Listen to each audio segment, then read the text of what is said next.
Katba kajingalap election na bentak election siya kayang dorbar tauan jong Giant Hills Autonomous District Council GHADC kadang yat syat haki arpdai liki constituency kalami sendat kawe kajingja haki tan kaput jong West Giant Hills District pat ka West Karbi Anglong District Assam haba kinong snong Karbi la pentot ya kalit kawan jong kawe ka kertong ya kun election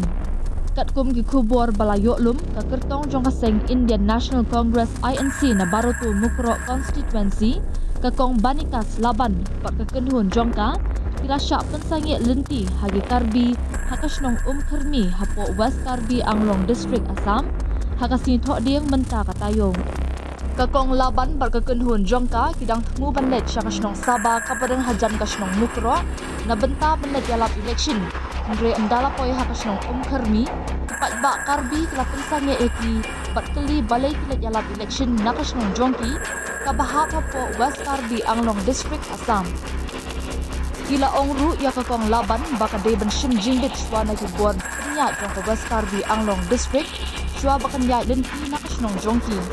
ka jingakran hapreng ki Karbi bat kakong Laban bat kinong bot klane katu kat ni por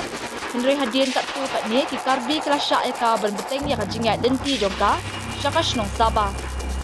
hadien ka jingpen bet thma jugi constituency hapo GHADC daka delimitation committee kasnong Muluber siar hatkasla bat wede kabaju hap hapo Sapai constituency na sya penkan riak no sya baru tu mukro constituency